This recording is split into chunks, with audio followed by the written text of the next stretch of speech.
selon saint Luc, au chapitre 18e, versets 9 à 14. En ce temps-là, à l'adresse de certains qui étaient convaincus d'être justes et méprisaient les autres, Jésus dit la parabole que voici. 2 hommes montèrent au temple pour prier. L'un était pharisien et l'autre publicain, c'est-à-dire un collecteur d'impôts. Le pharisien se tenait debout et priait en lui-même. « Mon Dieu, je te rends grâce parce que je ne suis pas comme les autres hommes. Ils sont voleurs, injustes, adultères, ou encore comme ce publicain. Je jeûne 2 fois par semaine et je verse le 10e de tout ce que je gagne. » Le publicain, lui, se tenait à distance et n'osait même pas lever les yeux vers le ciel, mais il se frappait la poitrine en disant « Mon Dieu, montre-toi favorable au pécheur que je suis. » Je vous le déclare, quand ce dernier redescendit dans sa maison, c'est lui qui était devenu un homme juste plutôt que l'autre. Qui s'élève sera abaissé, qui s'abaisse sera élevé. En lisant ce saint évangile, je pense que nous aimerions tous devenir le publicain à qui il est dit, dont il est dit qu'il est devenu juste, car Dieu lui a été favorable. Et pourtant, notre vie chrétienne oscille entre le pharisien et le publicain. Pourquoi ? Parce qu'il y a 2 manières de lire la parole de Dieu. Nous pouvons la comprendre selon la ratio, c'est-à-dire être pharisien, et nous pouvons la comprendre selon la fides, c'est-à-dire être publicain. Car 1 fois Dieu a parlé, 2 fois j'ai entendu. Selon la ratio, selon la fides. Selon la ratio, donc le pharisien, c'est la perfection morale, c'est la perfection humaine, c'est la perfection, c'est l'idéal philosophique, être impeccable. C'est ce qu'on voit donc dans la philosophie artistique, c'est avoir l'intelligence artistique, un travail humain, l'intelligence éthique, découvrir la finalité, l'intelligence politique, être au service du bien commun, l'intelligence de la nature, les lois de la nature, les lois de la physique, l'intelligence de la vie, distinguer les 3 degrés de vie, les lois de la biologie, et découvrir la source de la vie, l'âme, et l'intelligence philosophique, découvrir l'être premier, l'intelligence de la philosophie première, pour découvrir l'être premier, pour vivre selon l'idéal du pharisien, qui correspond donc à la perfection humaine. Cet idéal du pharisien, Aristote en parle lorsqu'il dit, parce que c'est ça le problème du pharisien, il dit, il n'est pas comme les autres. Or, justement, en philosophie, le philosophe n'est pas comme les autres, puisqu'il a atteint la sagesse qui le distingue des autres et qui fait de lui l'homme le plus aimé des dieux, dit Aristote. L'idéal du philosophe, être parfait et ne pas être comme les autres, est justement le problème de ce pharisien. Il ne lui est pas reproché d'être vertueux, de chercher la perfection. Son problème, c'est il méprisait les autres. Certains qui étaient convaincus d'être justes et qui méprisaient les autres. Comment être juste sans mépriser les autres ?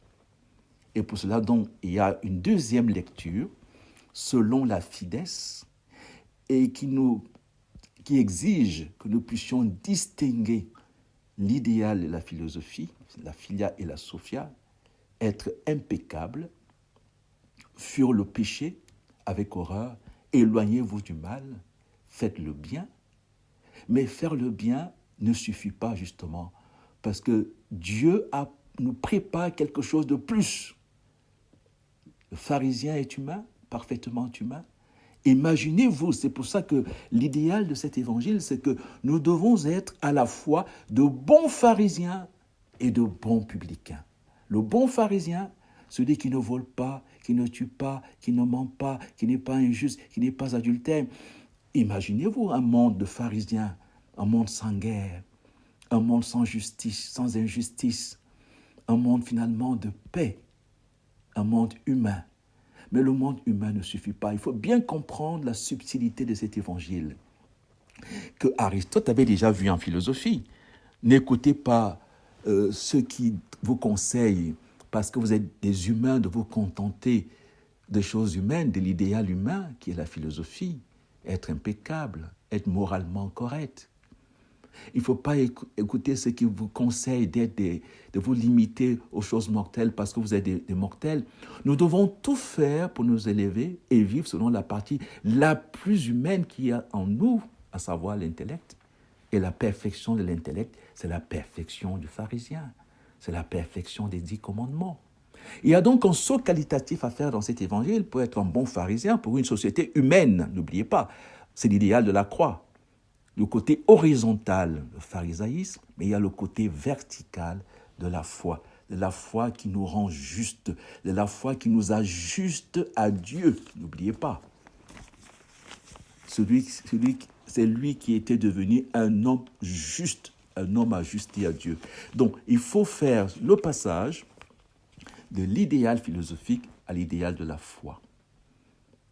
La vie trinitaire. Et la vie trinitaire, c'est que si un membre est à l'honneur, tous les membres sont à l'honneur, indépendamment, contrairement à la philosophie. Donc, le passage de cet évangile, le passage de la philosophie du pharisien à la théologie, le publicain, le passage de l'Ancien Testament, le pharisien, au Nouveau Testament, le publicain. Parce que si vous êtes publicain, je signale en passant que si vous êtes publicain sans être pharisien, il y a de fortes chances que Jésus vous dise « Éloignez-vous de moi, vous qui me dites Seigneur, Seigneur, et qui n'accomplissez pas le bien, qui ne respectez pas l'autre. » Vous voyez, dans cet évangile, nous retrouvons le lien, c'est le lien de rencontre entre la philia, l'amour du prochain, et la sophia, la contemplation de Dieu. C'est très beau. Dans le passage de l'humain, le pharisien, au divin, le publicain, le passage du Dieu un, le pharisien, au Dieu trine, le publicain, le passage de la loi à la grâce, la loi est venue par Moïse, le pharisaïsme, la grâce est venue par Jésus-Christ, le passage de la religion, ce que l'homme peut faire pour Dieu, le pharisien, à la foi, ce que Dieu peut faire pour l'homme, Marie, bienheureuse celle qui a cru, Dieu lui a donné de devenir par l'Esprit Saint la mère de son Fils unique. C'est le passage des vertus cardinales, le pharisien, aux vertus théologales. Les vertus cardinales, qui sont au nombre de 4, comme vous le savez, la prudence, la justice, la tempérance et la force, et les vertus théologales au nombre de 3, qui nous lient chacune aux 3 personnes divines. La foi nous lie au Fils, l'espérance nous lie au Père, et la charité nous lie au Saint-Esprit. Passage des 10 commandements, le pharisaïsme, aux 7 dons du Saint-Esprit, aux 7 béatitudes, passage des notions aux personnes divines. Alors, l'idéal, bon pharisien et bon publicain, car être seulement pharisien ne suffit pas. Parce que le but étant la divinisation, la justice, le but étant la grâce. Alors, en résumé, nous sommes sauvés par grâce, gratuitement. Nous sommes justifiés par la foi. Nous sommes jugés sur les œuvres. Sauvés par grâce, justifiés par la foi, jugés par les œuvres. N'oublions pas de tenir les 3. Donc, être publicain ne suffit pas. On a besoin de Jésus, parce que Jésus nous rend solidaires de tout le monde. Il ne nous met pas au-dessus des autres pour les mépriser, mais il nous rend responsables des autres. Pour parler comme Saint Paul, c'est ce que nous professons dans la communion des saints. Si un membre est à l'honneur, tous les membres sont à l'honneur. Alors, le publicain sans le pharisien, vous voyez, et Jésus va dire, éloignez-vous de moi, vous commettez le mal. Ce n'est pas en me disant Seigneur, Seigneur. En même temps, le pharisien sans le publicain ne va pas jusqu'au bout de la vocation de l'homme qui est être solidaire avec toute l'humanité. Que va faire Jésus? Jésus va donc réconcilier les 2 hommes qu'il y a en nous. Il y a en nous 2 hommes qui montent au temple pour prier. Il y a en nous le pharisien qui se bat, qui fait des neuvaines, tout ce qu'on pouvait faire comme acte de religion pour plaire à Dieu. Mais très souvent, cela nous rend un peu au-dessus. Les pharisiens veulent dire séparer les autres. Et cela fait que nous méprisons les autres. Chaque religion où vous ne vous sentez pas solidaire des autres, vous pensez être mieux que les autres, il y a un problème. Car l'homme accompli est celui qui dit, c'est l'idéal philosophique de l'homme.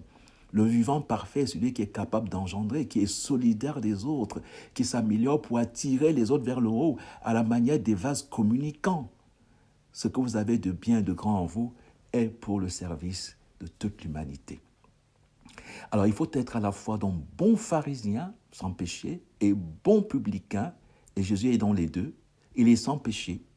Il s'est fait homme en toutes choses, excepté le péché. Il est le bon publicain qui, se frappant la poitrine à notre place, dit au Père, « Père, pardonne-leur, ils ne savent pas ce qu'ils sont. » Il est donc vrai Dieu, publicain, vrai homme pharisien.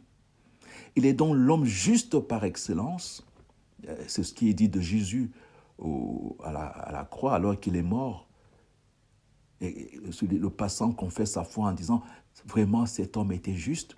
C'était un homme ajusté à Dieu. Il est vrai Dieu. Et comme vrai homme, il est l'homme ajusté à Dieu, comme Abraham, l'homme juste, ajusté à Dieu, père d'une multitude. Comme Noé, l'homme juste, père d'une nouvelle humanité.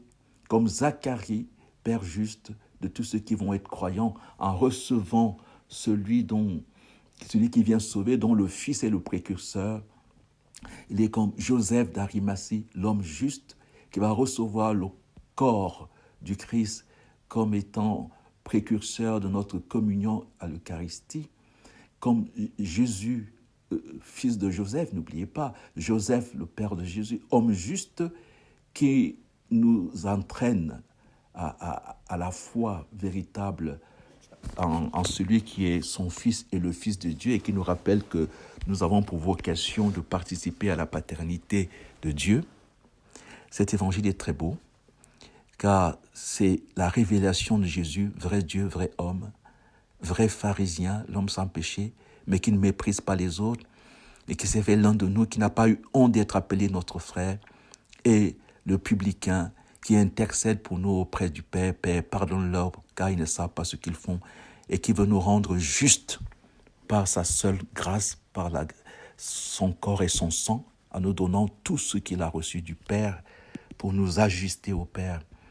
Cet évangile doit susciter en nous, comme tous les évangiles, de l'admiration pour Jésus et en même temps une action de grâce pour la grandeur de la grâce, de la foi que Dieu nous communique à travers son Fils Jésus-Christ. Amen.